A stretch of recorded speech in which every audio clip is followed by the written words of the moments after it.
Selamat siang pemirsa Tajuk TV, saya Tiara Riani melaporkan langsung dari salah satu pusat perbelanjaan di kawasan Jakarta Selatan, lebih tepatnya di Mall Blok M Square.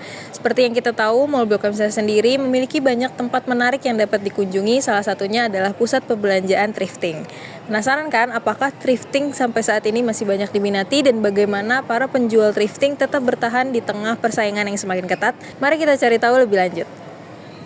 Sebenarnya thrifting itu kan udah dari zaman tahun 90 juga udah terkenal lah, ibaratnya udah ngetren lah. Tapi karena pengaruh media sosial, mungkin tren thrifting ini banyak hadir kembali gitu dengan fashion-fashion yang terbaru. Contohnya anak-anak zaman sekarang yang baru remaja usia 17 tahun atau 18 tahun itu kan mereka senang yang namanya pakaian-pakaian yang branded atau apa.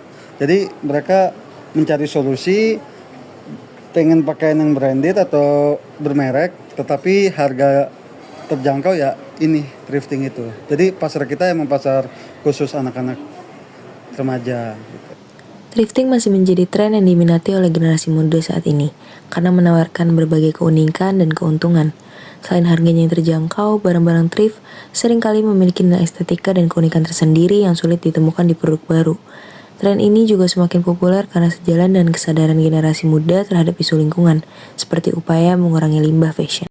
Kenapa biasanya aku belanja thrifting? Yang pertama biasanya lebih hemat, karena biasanya thrifting itu di harga kisaran 10.000 sampai yang mahal banget di atas 100.000 juga ada. Terus yang kedua biasanya barang-barang thrifting itu lebih lucu sih, terus kayak biasanya kan nggak kembaran sama orang lain kan, karena biasanya satu barang itu cuma satu pieces. Kalau sekarang kan thrifting biasanya ada di Pasar Senen sama di Pasar Baru ya. Mungkin bisa, ini kayak di Blok M Square nih juga ada, mungkin bisa diperbanyak lagi dan barang-barangnya mungkin bisa dibikin lebih banyak lagi gitu sih. Harapan saya kepada pemerintah semoga diberikan solusi yang lebih terbuka lah kepada kami pedagang thrifting supaya bisa bersaing juga dengan pedagang-pedagang lainnya. Ya meskipun harus membayar pajak juga nggak masalah, atau lebih tinggi dibandingkan produk-produk lokal itu nggak masalah. Yang penting kami dapat berdagang secara aman, nyaman, tanpa ada suatu intervensi dari pihak kepolisian atau apapun. Jadi gitu aja harapan saya. Jadi pemirsa, terbukti bahwa thrifting sampai saat ini masih menjadi pilihan menarik bagi mereka yang mencari barang unik dengan harga terjangkau. Dan fenomena ini menunjukkan bahwa gaya dan kebutuhan belanja masyarakat semakin berkembang meski persaingan semakin ketat.